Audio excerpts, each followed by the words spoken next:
الرحیم الحمد للہ رب العالمین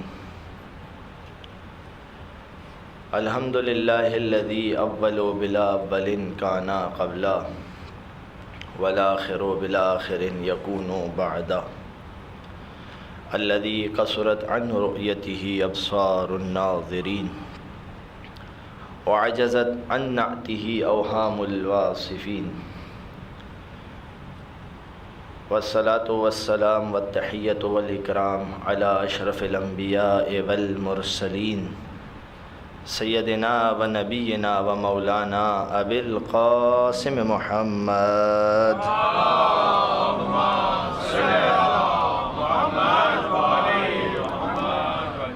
وعلی اہل بیتہ الطیبین الطاہرین المعصومین المنتجبین المنتخبین الذین اذهب اللہ عنہم الرجس وطہرہم تطہیرا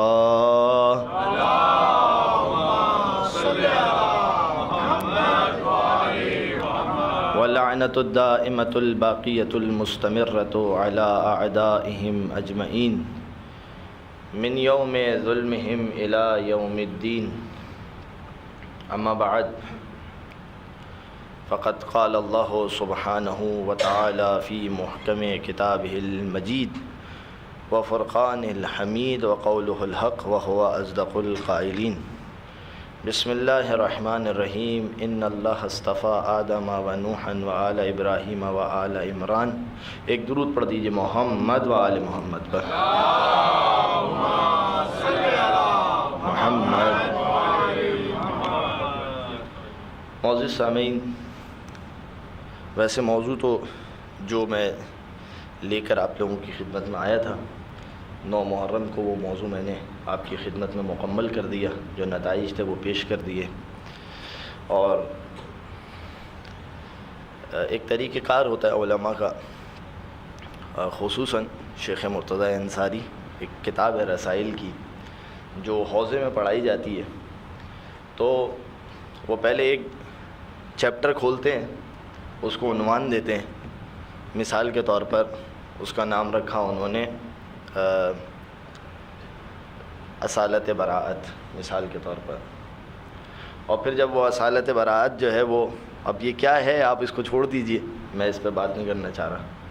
پھر اس کے بعد جو ہے وہ اس کے آخر میں کہتے ہیں تنبیہ، تنبیہن، یعنی جو ایک بحث تھی وہ تو ختم ہو گئی. تنبیہ یعنی اب کچھ اور ملحوظات ہیں، کچھ ایسے نکات ہیں کہ جو آپ کی خدمت میں پیش کرنا ضروری ہے. پھر اس کے ذیل میں وہ کچھ اور گفتگو کرتے ہیں. تو آج میری مجلس کا عنوان بھی یہی ہے کہ میں جو چیزیں لے کر آیا تھا وہ میں نے آپ کے حوالے سے جو ہے وہ آپ تک پہنچا دی، وہ امانتیں. اور دعا یہ ہے کہ پروردگار عالم جو ہے وہ ان کاوشوں کو اپنی بارگاہ میں قبول فرمائے اور ہمیں اور آپ کو جو ہے وہ ان چیزوں پر علم کے ساتھ ساتھ عمل کرنے کی بھی توفیق عنایت فرمائے. آج جو گفتگو آپ لوگوں کے درمیان کرنی ہے، اور مجھے آپ لوگوں کو دیکھ کر محسوس بھی ہو رہا ہے کہ ایسا لگ رہا ہے کہ محرم ختم ہو گیا، مگر جو ہے وہ شاید ہو سکتا ہے، جیسے کہ بہت سارے مقرر حضرات بھی یہ کام کرتے ہیں کہ پہلا عشرہ ختم ہونے کے بعد کہتے ہیں کہ 2 دن کا ریسٹ لیں گے تاکہ کچھ گلے میں پھر سے جان آ جائے، اور پھر اس کے بعد ایک نئی مجالس کا سلسلہ شروع کرتے ہیں. تو یہاں پر مقرر تو نہیں تھکا، مگر جو ہے وہ سننے والے تھک گئے. تو بہرحال اب جو میں آپ کی خدمت میں آج گفتگو کرنا چاہ رہا ہوں، میں نے آپ کے سامنے ایک آیت پڑھی. یہ آیت جو ہے امامت کے موضوع کے اندر جب بھی کبھی امامت پہ گفتگو ہوتی ہے تو اس آیت کو پیش کیا جاتا ہے، پڑھا جاتا ہے، کیونکہ یہ آیت جو ہے وہ کچھ لوگوں کے انتخاب پر دلالت کر رہی ہے کہ کچھ ایسی ہستیاں ہیں کہ جن کا پروردگار عالم نے مباشرتاً، ڈائریکٹ پروردگار عالم نے ان ہستیوں کو منتخب کیا. کس لیے منتخب کیا؟ ہدایت کے لیے. اور یہ آیت عام طور پر جب بھی کبھی امامت کی بحث ہوتی ہے تو اس حوالے سے پڑھی جاتی ہے.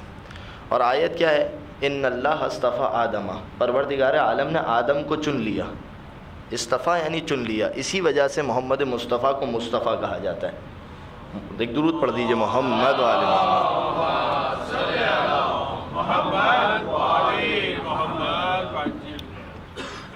اور یہ سب ایک ہی معنی ہے تقریباً، اگرچہ کہ ایک دعویٰ ہے کہ عربی گرامر، عربی ڈکشنری کے اندر، گرامر نہیں، عربی ڈکشنری کے اندر جو ہے وہ سینونیمز نہیں ہیں، یعنی مترادفات نہیں ہیں، یہ ایک دعویٰ ہے. لیکن بہرحال پھر بھی یہ ایک جیسے معنی ہے. اسی اصطفیٰ اور اسی طریقے سے ہے ارتضیٰ، اور اصطفیٰ سے نکلا مصطفیٰ، ارتضیٰ سے نکلا مرتضیٰ. یعنی پروردگار عالم نے چن لیا. کس کو چنا؟ آدم کو چنا. پھر اور کس کا انتخاب کیا؟ جناب نوح کا انتخاب کیا. پھر آل ابراہیم کا انتخاب کیا. پھر آل عمران کا انتخاب کیا. اور روایت کے اندر ہے کہ یہاں پر جو ہے وہ عمران سے مراد، بعض روایت ہمارے پاس آئی ہیں کہ جن سے مراد ہے محمد مصطفیٰ صلی اللہ علیہ وآلہ وسلم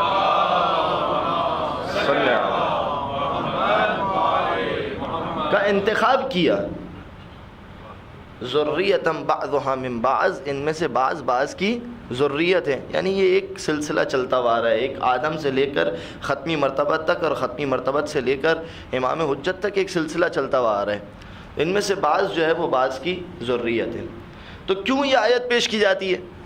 یہ آیت پیش کی جاتی ہے جب کبھی امامت کے موضوع پہ کہ پروردگار عالم نے آل ابراہیم کو انتخاب کیا، اور چونکہ عمران سے مراد محمد ہے، اس کا مطلب یہ ہے کہ آل محمد کو پروردگار عالم نے امامت کے لیے خاص کیا.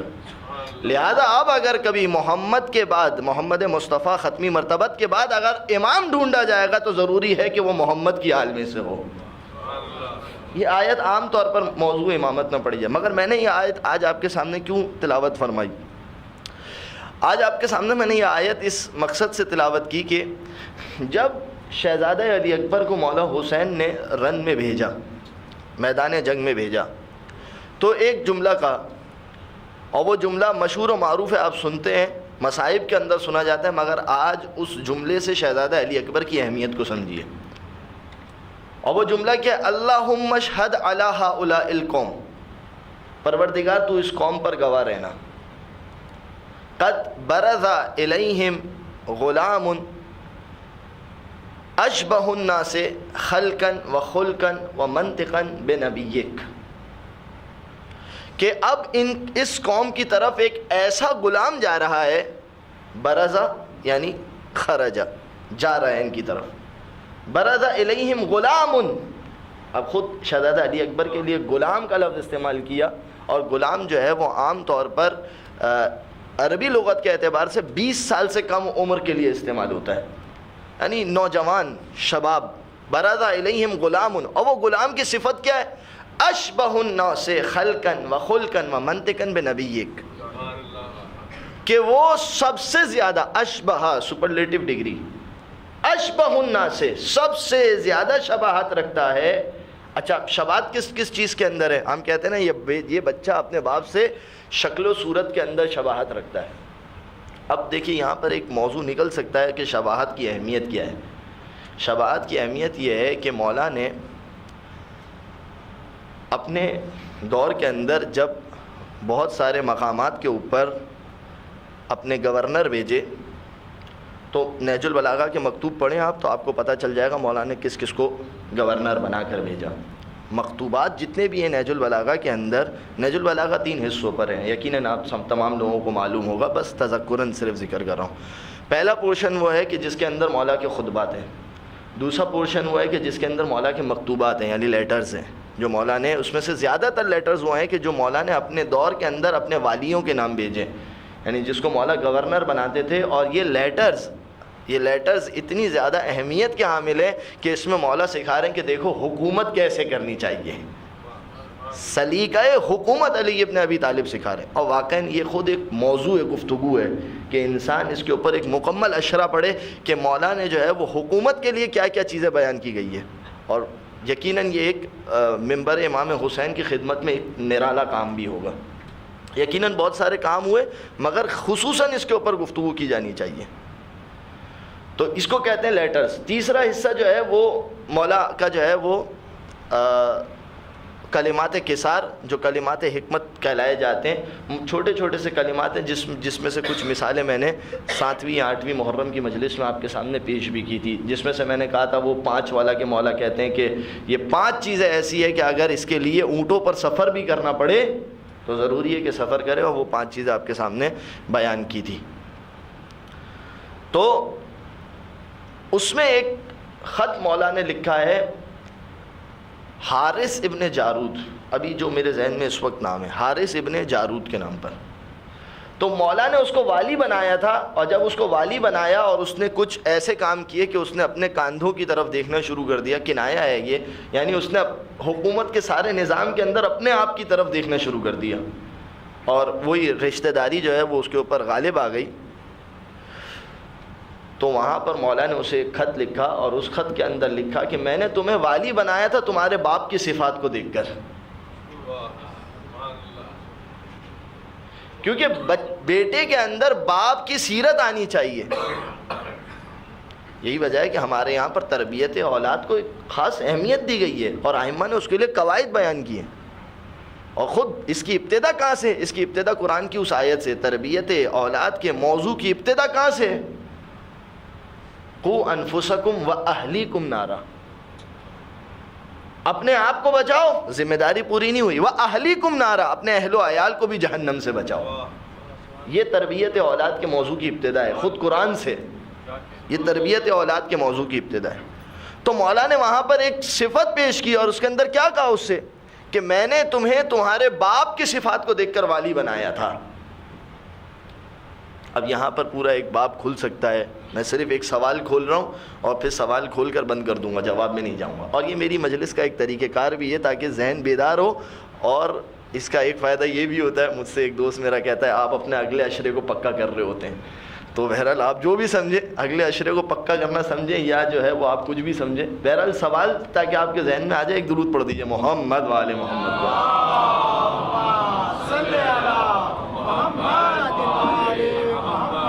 مولا علم امامت رکھتے تھے، علم امامت سے فیصلہ کرتے. کیوں مولا یہاں پر علم امامت سے فیصلہ نہیں کر رہے؟ اسی طریقے سے وہ جو جناب عقیل سے کہا گیا کہ میرے لیے ایک عورت ڈھونڈو کہ جو اس قبیلے کی ہو کہ جو سب سے زیادہ بہادر قبیلہ ہو. مولا علم امامت سے یہ تمام چیزیں، آپ کا اور میرا عقیدہ تو ہے نا، مولا یہ ساری چیزیں جانتے تھے نہیں جانتے تھے؟ پھر یہ طریقہ کار کیوں ہے ائمہ اہل بیت کا؟ یہ سوال کھولا تھا، اب دروازہ واپس بند کر دیا. یہ سوال ذہن میں محفوظ کر لیجئے. تو مولا نے کہا کہ میں نے تمہارے باپ کی صفات دیکھ کر، تمہارے باپ کی صفات دیکھی تھی تو میں یہ سمجھا تھا کہ شاید تمہارے اندر بھی باپ کی شباہت آئی ہوگی، لہذا میں نے تمہیں گورنر بنایا. مگر تمہارے اندر تمہارے باپ کی سیرت کی بو نہیں پائی جاتی، لہذا جیسے ہی میرا خط ملے فوراً میرے پاس چلے آؤ. اور پھر اسے معزول کر دیا. یعنی یہ شباہت کی اہمیت ہے. صحیح ہے. جناب علی اکبر کو مولا حسین شباہت کس سے دے رہے ہیں؟ کس سے شباہت دے رہے ہیں؟ رسول سے شباہت دے رہے ہیں. اور یہاں پر کوئی عام ہستی شباہت نہیں دے رہی، شباہت دینے والا خود امام ہے. اشبہ الناس خلقاً، خلقت کے اعتبار سے. شباہت کس اعتبار سے؟ خلقت کے اعتبار سے. خلقاً، اخلاق کے اعتبار سے. منطقاً، گفتگو کے اعتبار سے. اب منطقاً گفتگو کے اعتبار سے، یعنی اب میں جملہ پڑھوں، رسول کا نطق کیا ہے؟ وما ينطق عن الهوى ان هو الا وحی یوحی. یہ رسول اپنی مرضی سے بات نہیں کرتا. مولا حسین دیکھیں، شباہت دینے والا مولانا عرفان نہیں ہے کہ جذبات کی خطابت کے جذبات میں آگے کہہ کے چلے گئے. مولا حسین شباہت دے رہے ہیں. واضح یہ بات. خلقاً و خلقاً و منطقاً بے نبیک، پروردگار یہ تیرے نبی سے شباہت رکھتے تھے. اور پھر اس کے بعد امام نے اور اس کو اضافہ کیا، وَكُنَّا إِذَا اشْتَقْنَا لِزِيَارَةِ نَبِيِّكَ، اور جب حسین کو تیرے نبی کی زیارت کی طلب ہوتی تھی. دیکھیں ہمارے یہاں پر ہند اور پاکستان کے اندر جو زری اور تابوت کا سلسلہ شروع ہوا، بس میں مختصر میں اگرچہ کتاب کا نام بتا چکا ہوں. ایک کتاب کا نام ہے علامہ نکن کی کتاب ہے، جو مجھے یاد پڑتا ہے کہ شاید 1 یا 2 نسخے باقی بچے تھے اس میں سے ایک نسخہ میرے ہاتھ میں آ گیا تھا. عزاداری کے 5 ادوار. عزاداری کے 5 ادوار یعنی دور. عزاداری کے 5 دور. اس میں آگے نکن نے عزاداری کے حوالے سے جتنے شبہات آج جو اٹھ رہے ہیں سب کے جوابات دے دیے. ایک اور کتاب میں نے ذکر کی تھی، اگرچہ کہ اس کے مصنف کے ساتھ میں پوری طور پر متفق نہیں ہوں اپنے خیالات کے اعتبار سے، ان کا کتاب کا نام ہے شان احود و شیعت. شان احود و شیعت، یہ بھی کتاب آپ کو بامبے میں ملے گی، اویلیبل ہے وہاں پہ. اور تیسری کتاب ہماری عزاداری کے جو سیرتنا اور سنتنا کا اردو ترجمہ ہے ذیشان حیدر جوادی صاحب نے کی ہے، اس کے مقدمے کے اندر بھی عزاداری کے شبہات کے جواب دیے. تو علامہ نکن جو ہے وہ اپنی کتاب کے اندر لکھتے ہیں عزاداری کے 5 ادوار میں کہ یہ جو جب بنو عباس کے دور کے اندر جب وہاں پر سادات پہ ظلم، بہرحال سندھ کے اندر سادات آئے کیسے، ہند اور سندھ تک سادات کیسے پہنچے، جب ظلم شدید ہوا تو وہاں کے سادات نے جو ہے وہ ہند اور سندھ کا رخ کیا، اور یہ ان کی آمد تھی وہاں یہاں پر. اور جب یہ یہاں پر آئے تو انہیں بڑی ظاہری سی بات ہے، اب یہ وہ انسان جانتا ہے کہ جو ائمہ کے جوار میں رہتا ہو. بہت سے زائرین جب کربلا جاتے ہیں تو جب آخری دن ہوتا ہے تو دل شدت سے بے قرار ہوتا ہے، مولا کل چلے جائیں گے آپ کے پاس. کتنی شدت ہوتی ہے مولا. اور پھر وہ زیارت کی جملہ استودعک اللہ، کہ میں آپ کو جو ہے وہ اللہ کے سپرد کرتا ہوں، یعنی گویا کہ میں جب تک وہاں پر موجود تھا مولا میں آپ کے سپاہی کے طور پہ موجود تھا، میں آپ کا محافظ تھا، آپ کی حفاظت کے لیے موجود تھا. استودعک اللہ واسترعیک واقرأ السلام علیک.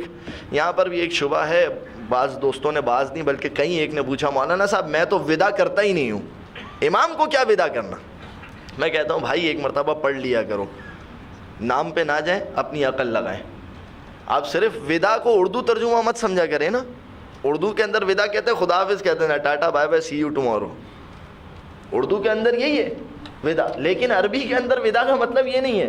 اور خصوصاً جب آپ وہ ودا کا پڑھیں گے تو اس کے اندر ترجمہ کیا ہے، اللہم لا تجعلنی آخر زیارتی، پروردگار میری اس زیارت کو آخری زیارت قرار نہ دینا. اس کا ترجمہ یہی ہے. تو وہ ودا اسی لیے پڑھا جاتا ہے. اور پھر اس کے بعد وَإِن جَعَلْتَهُ فَاجْعَلْنِي مَرْحُومًا وَلَا تَجْعَلْنِي مَحْرُومًا، لیکن اگر یہ میری آخری زیارت بھی ہے تو پروردگار مجھے ان لوگوں میں شمار فرمانا کہ جس پر تیرا رحم ہوتا ہے، ان لوگوں میں شمار نہ کرنا کہ جو تیری رحمت سے دور ہو جاتے ہیں. یہ اس ودا کا جو ہے وہ ترجمہ ہے. تو اب دیکھیے گفتگو سے گفتگو، باب سے باب کھلتا جائے گا. میں اب اس کو واپس سمیٹنا شروع کروں، تھوڑا سا ریورس میں آنا شروع ہو جاؤں.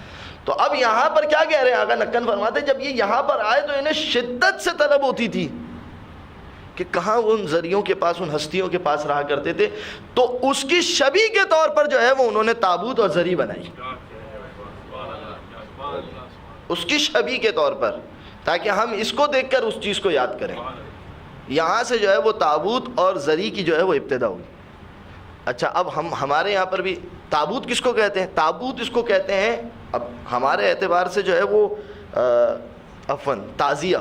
تعزیہ کس کو کہتے ہیں؟ تعزیہ کہا جاتا تھا وہ چیز کہ جو روضہ مبارکہ کے بار کے حصے کی عکاسی کرے، اسے کہتے ہیں تعزیہ. لہذا آپ نے تعزیہ دیکھا ہوگا، اس پہ گنبد لگایا جاتا ہے اور ساری. اور ذری کس کو کہتے ہیں؟ ذری کہتے ہیں کہ جو روضہ مبارکہ کے اندر کے حصے کی عکاسی کرے، اسے کہتے ہیں ذری. اور یہ اس طریقے سے نام پڑ گئے. اور یہ سارے کام کس نے کیے؟ کسی اور نے نہیں کیے، بلکہ جب یہ شدت سے تڑپتے تھے تو اس وقت، اب آغا نکن نے لکھا ہے اس کے اندر نام، میرے ذہن میں جو ہے وہ اس بادشاہ کا نام اس وقت نہیں ہے، کہ یہ لوگ اس بادشاہ کے پاس گئے اور اس بادشاہ سے کہا کہ ہم اس طریقے سے رہا کرتے تھے. تو بادشاہ نے کہا اچھا مجھے بتاؤ کہ وہ تھی کیسی. تو انہوں نے پیپر پہ ایک ڈیزائن بنا کے دیا اور پھر اس بادشاہ نے اس ذری کو بنوا کے ان کے آگے پیش کیا، دیکھو کیا ایسی تھی. اور یہاں سے وہ سلسلہ شروع ہوا. تو اب بہرحال یہ تو شبی سے جو ہے وہ گزر تھی. چاہتے ہو زمانے میں دبدبا رکھنا، جو چاہتے ہو زمانے میں دبدبا رکھنا، تو نام اپنے علاقے کا کربلا رکھنا. واہ. تو نام اپنے علاقے کا کربلا رکھنا. حسین آ کر بیٹھے تھے نبی کے کاندھوں پر، بڑا ثواب ہے کاندھوں پہ تعزیہ رکھنا. نعرہ حیدری. اگرچہ کہ میں آج کی گفتگو جو ہے وہ اب گفتگو کے دوران میں اپنا انداز خطابت بھی بھول چکا ہوں اس وقت. تو بس میں جو ہے وہ ایک، کیونکہ تنبیہ میں نے کہی ہے تو میں نہیں چاہ رہا کہ وہ محرم کی گفتگو کی طرح ہوں اور پھر میں گھڑی کو دیکھ کر کہوں کہ لگتا ہے آج پھر گھڑی جو ہے وہ میرا ساتھ نہیں دے رہی. تو میں بہت تیزی کے ساتھ جا رہا ہوں. تو بہرحال یہ شباہت کا سلسلہ ہے. اب میں پھر سے آ جاتا ہوں جناب شہزادہ علی اکبر کے اوپر.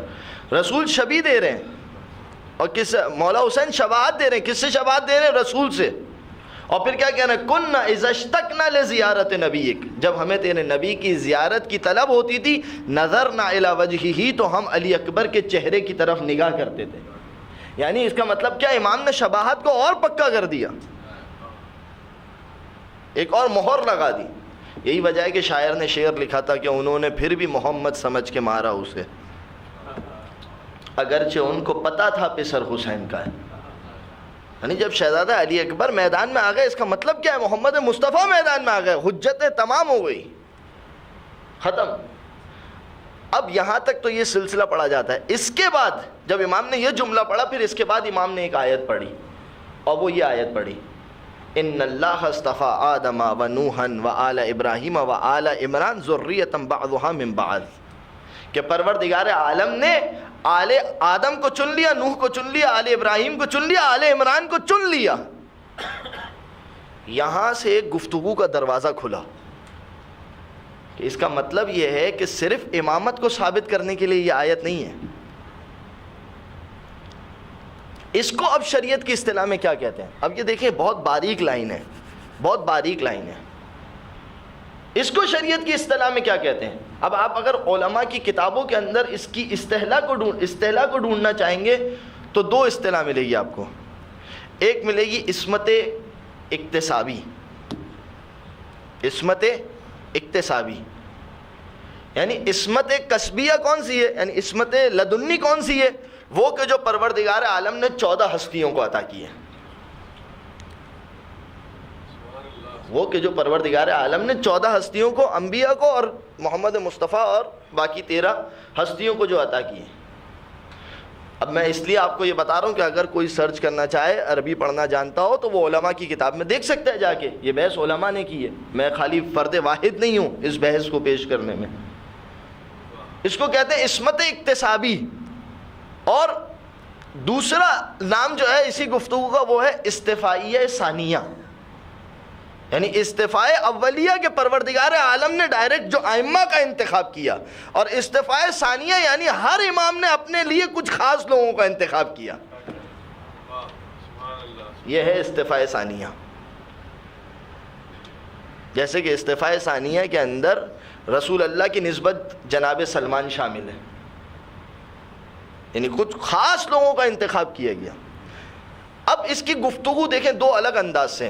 میں آپ کو چھوڑیں علماء نے کیا بحث کی ہے اس کو چھوڑیں، میں آپ کے سامنے ایک روایت پیش کرتا ہوں. اس روایت کے اندر بھی اس کی طرف ایک اشارہ ہے، اس روایت کے اندر بھی اس کی طرف ایک اشارہ ہے، اس بحث کی طرف. یعنی یہ باب وہاں سے بھی کھل سکتا ہے. روایت مشہور ہے، آپ لوگوں نے سب نے سنی ہوگی. علمنی یعنی علم اکتسابی اور علم لدنی، اور یہی اس کا نتیجہ ہے. یعنی علم، کیونکہ عصمت یاد رکھیے گا، اب یہ ایک مقدمہ بنا. عصمت کے عنوان پہ جب بھی علماء نے بحث کی ہے، اب کیونکہ میں دلیل میں نہیں جانا چاہ رہا ہوں، میرے پاس اتنا وقت بھی نہیں ہے کہ میں دلیل میں جا سکوں. عصمت کے عنوان سے جب بھی علماء نے بحث کی تو کہا ہے کہ عصمت خود علم کا نتیجہ ہے. اور کس طرح سے؟ مطلب آپ ان سے سوال کریں، عصمت کا ایک چھوٹا سا جز آپ کے اور میرے پاس بھی ہے، ایک چھوٹا سا جز. مثلا آپ میں سے نعوذ باللہ من ذالک کوئی ایسا شخص یہاں پہ بیٹھا ہے کہ جو خون پیتا ہو؟ کوئی ایسا شخص ہے کوئی ایسا شخص؟ کوئی؟ الحمدللہ کوئی ایسا شخص نہیں. اچھا، ایسا بھی کوئی شخص نہیں ہوگا کہ جو شراب پیتا ہو؟ الحمدللہ صحیح ہے.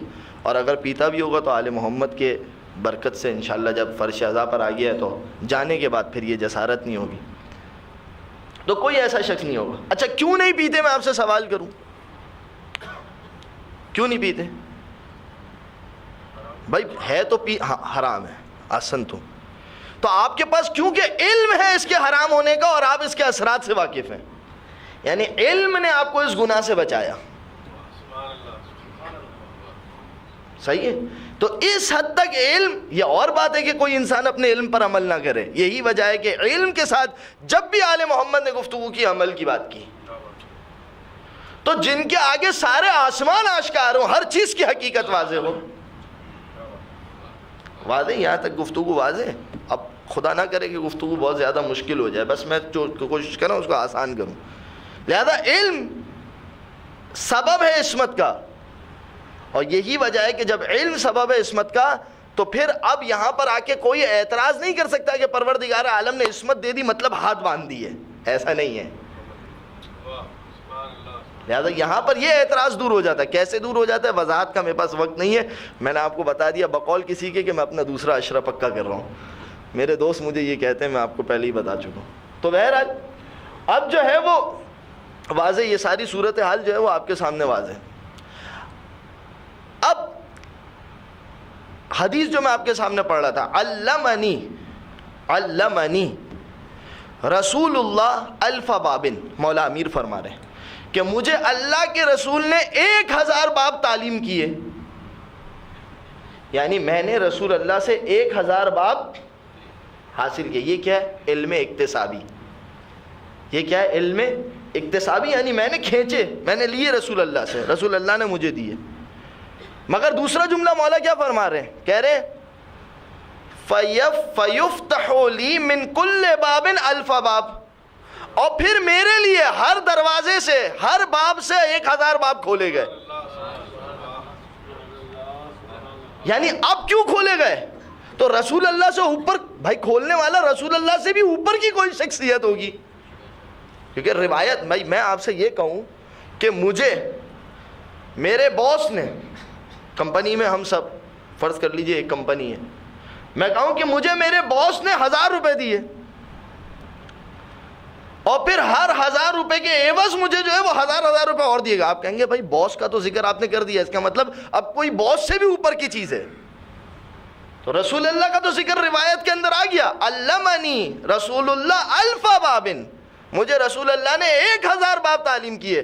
فَيُفْتَحُ لِي مِن كُلِّ بَابٍ الف باب، میرے لیے ہر باب سے 1000 دروازے اور کھولے گئے. صحیح ہے. اب یہ کیا ہے؟ یہ جو اب کون ہے کھولنے والا؟ یفتح صیغہ مجہول ہے. مجہول یعنی کہ کس نے کھولے؟ مولا نے غائب رکھا. مگر کون ہے؟ وہ پروردگار عالم کی ذات ہے. اس کو کہتے ہیں کہ وہ علم اکتسابی تھا. اس کو کہتے ہیں علم لدنی، کہ جو مباشرتاً خدا کی جانب سے علی ابن ابی طالب کو عطا کیا گیا.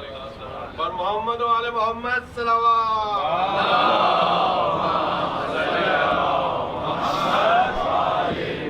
مسئلہ وہی ہے، ٹائم اتنا، اور میں نہیں چاہ رہا آپ لوگوں کو بہت زیادہ زحمت دوں. میں آج جو پڑھنا تھا مجھے شہزادی زینب کے فضائل پڑھنے تھے.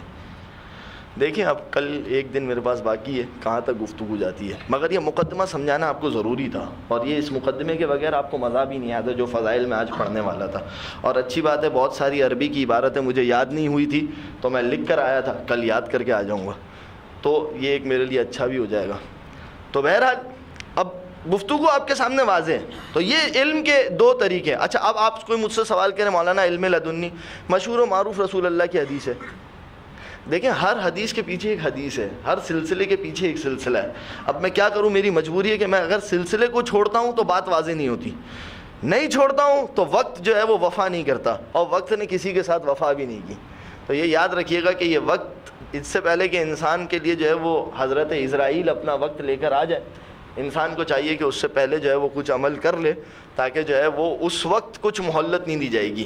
الا یہ کہ ولایت علی ابن ابی طالب دل میں ہوگی تو انسان کو اطمینان ہوگا. اور واقعاً دعا بھی یہ ہے کہ جب انسان اس دنیا سے جائے کہ لبوں پر جو ہے وہ علی ابن ابی طالب کا ذکر جو ہے وہ موجود ہو.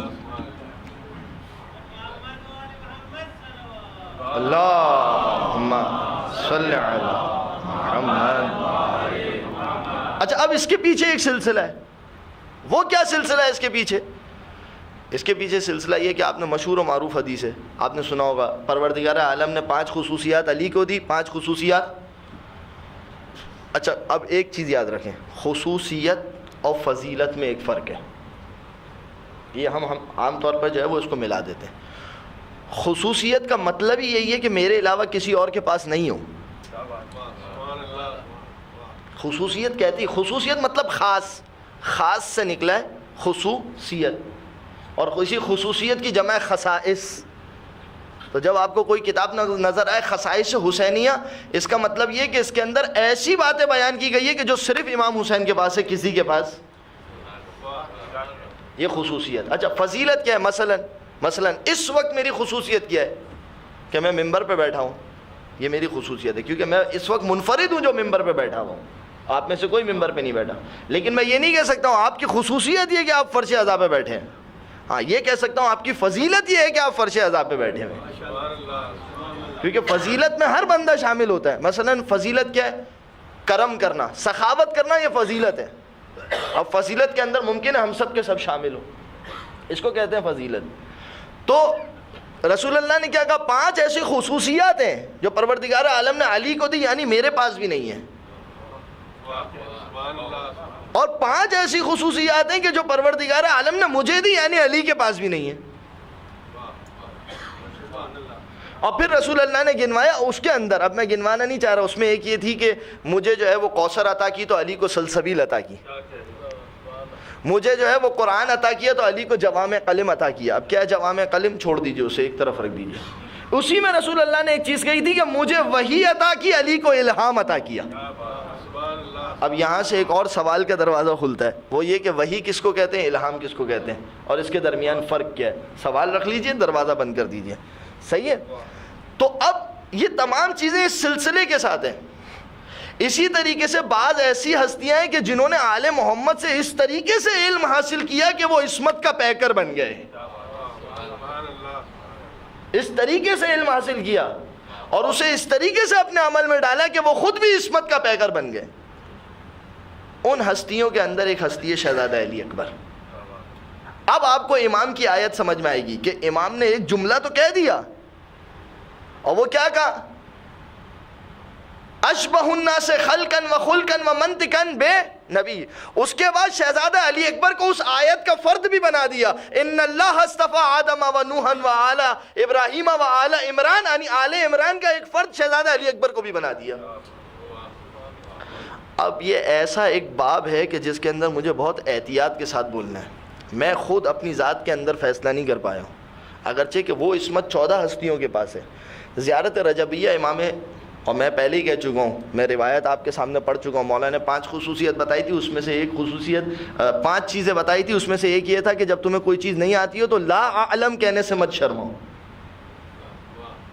زیارت رجبیہ اٹھائیے، جو امام حسین کی رجب میں زیارت جو ہے، اس کے اندر ایک زیارت ہے غالباً، اب مجھے صحیح سے بدقت شاید پہلی رجب کی زیارت، جو پہلی رجب کی جو زیارت ہے اس کے اندر آپ زیارت اٹھائیے، کھولیے شہزادہ علی اکبر کو۔ امام نے کہا ہے، امام نے شہزادہ علی، زیارت چھٹے امام سے شہزادہ علی اکبر کو مخاطب کر کے کہہ رہے انما یرید اللہ لیذھب عنکم الرجس اہل البیت، آیہ تطہیر کا مصداق۔ اب میری اس مجلس کی تنبیہ کیسے ہے؟ یہ آپ کہیں گے مولانا آپ نے کہا تھا کہ اس مجلس کی کچھ تنبیہات ہیں۔ میں نے وہاں پر ایک مجلس پڑھی تھی، نحن اہل البیت لا یقاس بنا احد، اس اہل بیت کے اندر یہ ہستیاں بھی شامل ہیں، یہ ہستیاں بھی شامل، کہ کسی کو شہزادہ علی اکبر کی بھی شبیہ بنانا، اس کے اندر جناب عباس کی بھی ہستی شامل ہے کہ جناب عباس کا کوئی مثل نہیں ہے۔ اب آپ نے ایک مشہور اور معروف نعرہ سنا ہوگا، تو اس کی بھی یہاں سے تردید ہو جاتی ہے کہ کوئی جناب عباس کا مثل نہیں ہے۔ یہ اور بات ہے کہ وہ کہیں کہ یہ کسی اور جہت میں جا رہا تھا اور یہ کسی اور جہت میں جا رہا تھا، یہ ایک الگ چیز ہے۔ اور اسی کی دلیل کے لیے 2 روایتیں، ایک یہ کہ جب چوتھے امام رو رہے تھے، اور دیکھیں اب یہ ساری باتیں اب تائیدات ہیں، اب تائیدات، میں اپنے کلام کے لیے کچھ معیدات یعنی کیا مطلب؟ اپنے کلام کو سپورٹ کرنے کے لیے کچھ اور چیزوں کو جمع کرنا، تو کچھ اور چیزیں میں جو جمع کر رہا ہوں۔ چوتھے امام جب گریہ کر رہے تھے، راوی آیا، کہا مولا کیوں روتے ہو؟ تو مولا نے کیا کہا؟ قتل معہ 18 رجلا من اہل بیتی لیس لہم فی الارض شبیہ، حسین کے ساتھ ہمارے اہل بیت میں سے 18 ایسے لوگ شہید ہو گئے کہ جن کی روح زمین پر کوئی شبیہ نہیں ہے، کوئی شبیہ نہیں ہے۔ تو استفاء اولیہ کا مرتبہ تو بہت بلند ہے، ہم اپنے آپ کو استفاء ثانیہ پر بھی قیاس نہ کریں کہ یہ وہ ہستیاں ہیں۔ اور ان ہستیوں میں سے 2 ہستیاں کون ہیں؟ ایک ہستی ہے مولا ابوالفضل عباس علیہ السلام، ایک ہستی ہے خود شہزادی جناب بی بی زینب سلام اللہ علیہا. ایک درود پڑھ دیجئے محمد وآل محمد.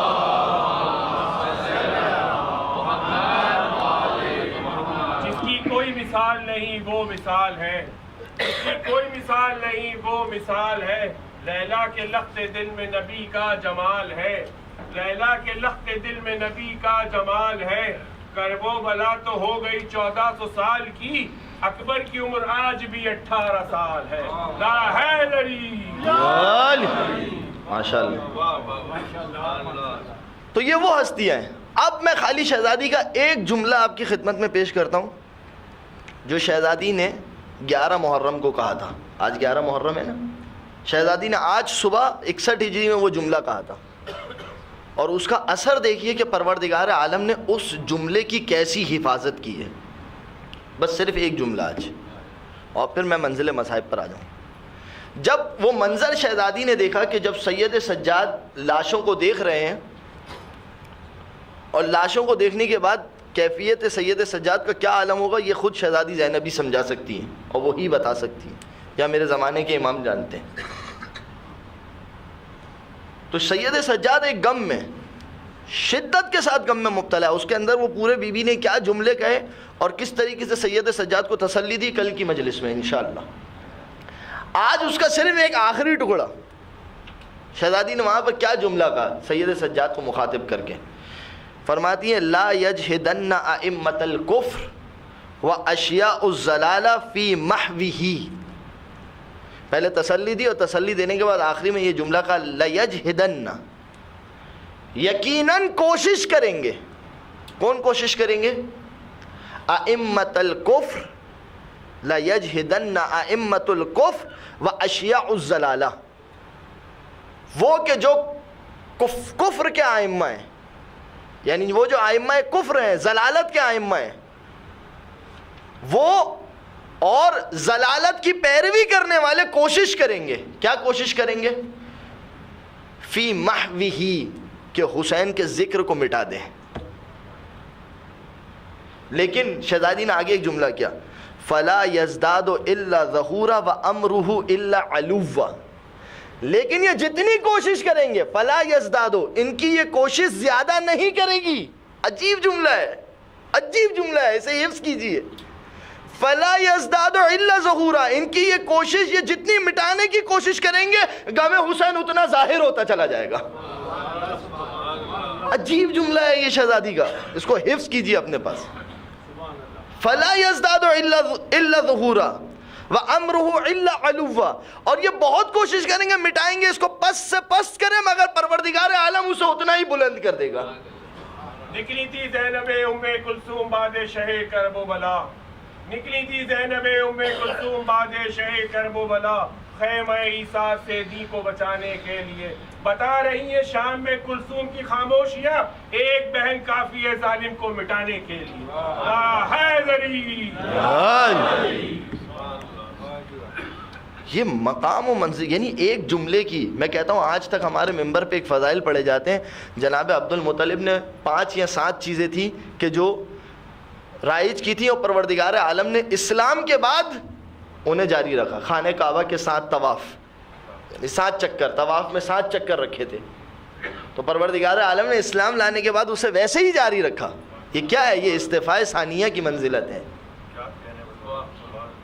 پروردگار نے اسے ویسے ہی جاری رکھا. اسی طریقے سے انہوں نے جو ہے وہ ایک جان کے بدلے میں 100 اونٹ کی دیت تھی، جو جناب عبداللہ کا واقعہ ہے. تو پروردگار عالم نے دیت بھی 100 اونٹ کو قرار دیا. تو اس جملے کو بھی اس انداز سے دیکھ لیے کہ شہزادی کی زبان سے ایک جملہ جاری ہوا. وہ جتنی کوشش کرتے ہیں، بقول مہدی بھائی نے شعر پڑھا تھا، سال بھر میں جتنی کتابیں چھپتی ہیں بدعت کی، اتنا جو ہے وہ ہم محرم میں ان تمام چیزوں کو پورا کر دیتے ہیں. تو اب پتہ نہیں کیا شعر تھا بہرحال، اگر آپ کو یاد ہے تو. ڈالر میں بکا کرتے ہیں یہ دین فروش، جتنے ڈالر میں بکا کرتے ہیں یہ دین فروش، اتنا تو ہم نام پہ مولا کے لٹا دیتے ہیں. اور سال بھر چھپتی ہے بدعت کی کتابیں جتنی، اتنا ہم بچوں کو 10 دن میں پڑھا دیتے ہیں. تو مجھے اب ان کے اشعار جو ہے وہ یاد ہونا شروع ہو گئے. میں کچھ لے کے بھی جا رہا ہوں یہاں سے.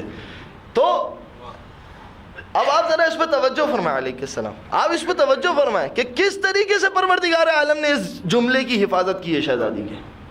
یہ جتنی کوشش کرتے ہیں غم آل محمد اور بڑھ جاتا ہے. یہ جتنا اس کو مٹانے کی دبانے کی کوشش کرتے ہیں. یہی وہ جملہ تھا، بس اس سے ریلیٹ جملہ ہے اس لیے کہہ دوں یہ جملہ. یہی وہ جملہ ہے کہ دربار یزید میں شہزادی نے یزید کے سامنے کھڑے کو کہا تھا یا یزید کد قیدک وسع سعیک، کد قیدک، اپنی مکاری کو بڑھا، جتنا بڑھا سکتا ہے بڑھا، وسع سعیک، اپنی پوری کوشش صرف کر دے، فواللہ لا تمحو ذکرنا، خدا کی قسم تو ہمارے ذکر کو نہیں مٹا سکتا. کسی کے روکنے سے رک نہیں سکتی عزاداری، کسی کے روکنے سے رک نہیں سکتی عزاداری. یہ دعویٰ وہ دعویٰ جس کی دعوے دار زینب ہے، یہ دعویٰ وہ دعویٰ جس کی دعوے دار زینب ہے.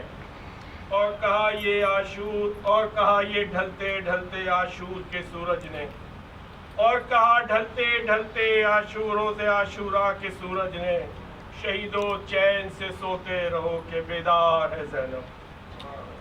اجرکم علی الزہرا. سوچئے حسین جس پر کس انداز سے بھروسہ کر رہے ہیں، اور پروردگار اس ایک جملے کی حفاظت. بس عزاداران امام مظلوم کربلا. آ گئی 11 محرم، اور ایک وہ منظر ہے کہ 11 محرم کی صبح آل محمد کے اسیروں کو رسیوں میں باندھا گیا. عزاداروں ابھی میں نے جملہ کہا ہے رسیوں میں باندھا گیا. اب گریہ فرما رہے ہیں. اب ذرا تصور کیجئے اس وقت کیا حالت ہوگی سید سجاد. اور ایک مرتبہ شہزادی زینب سلام اللہ علیہا اپنے بھائی کے لاشے پر آئی. اللہ عزاداروں جب ہمارے یہاں پر کبھی کسی بہن کا بھائی مر جاتا ہے نا، تو اگر طبعی موت بھی ہوئی ہو نا تو کوشش کرتے ہیں کہ بہن بھائی کے جنازے پر نہ جائے. بس یہ تصور ہی آج کی مصائب ہیں، یہی تصور مصائب ہیں. آپ ذرا تصور کریں کہ شہزادی کا دل کیا دل ہوگا کہ جب زینب لاشہ حسین پر پہنچی ہے تو گلا کٹا ہوا ہے، گلے کی رگیں امام کے جسد کے باہر پڑی ہیں، اور ایک مرتبہ اٹھانے کے بعد ان کٹی ہوئی رگوں کو بوسہ دینا شروع کیا. روایت کا جملہ یہ ہے کہ بنت علی نے بھائی کا لاشا ہاتھوں پر اٹھا لیا، کہا اللہم تقبل حاضل قربان، پروردگار اس قربانی کو قبول فرما.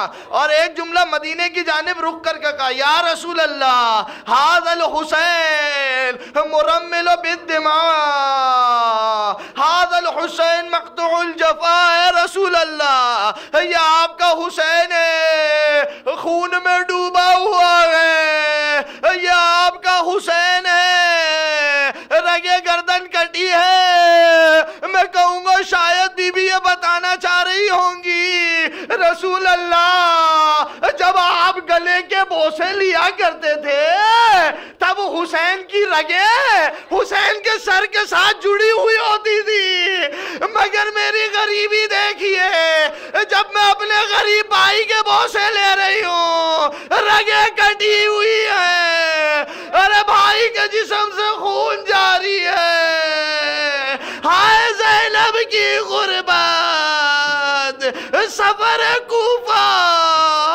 چادر موجود نہیں، رسول اللہ اب آپ ہی مدد.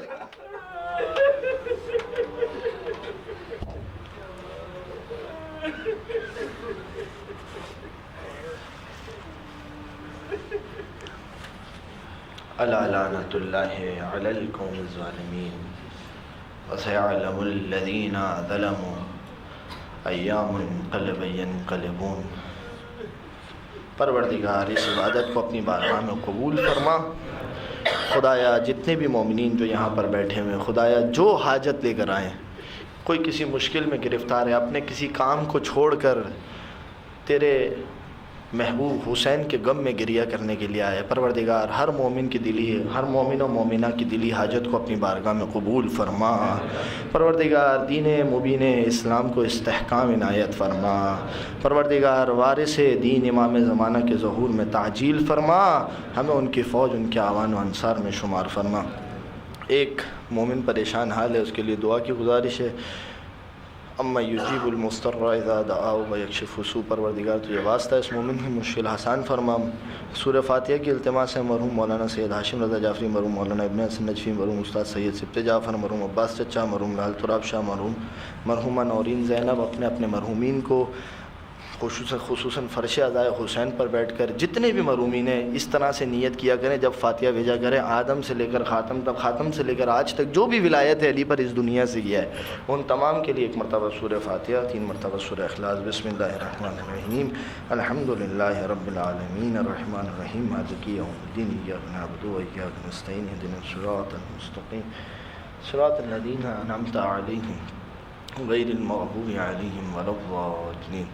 بسم اللہ الرحمن الرحیم، قل هو اللہ احد اللہ الصمد لم یلد ولم یولد ولم یکن له کفوا احد۔ بسم اللہ الرحمن الرحیم، قل هو اللہ احد اللہ الصمد لم یلد ولم یولد ولم یکن له کفوا احد۔ بسم اللہ الرحمن الرحیم، قل هو اللہ احد اللہ الصمد لم یلد ولم یولد ولم یکن له کفوا احد۔ اللهم اغفر للمؤمنین والمؤمنات والمسلمین والمسلمات الاحیاء منهم والاموات، تاب بیننا وبینهم بالخیرات انک مجیب الدعوات انک علی کل شیء قدیر۔ ان اللہ وملائکتہ یصلون علی النبی یا ایھا الذین آمنوا صلوا علیہ وسلموا تسلیما۔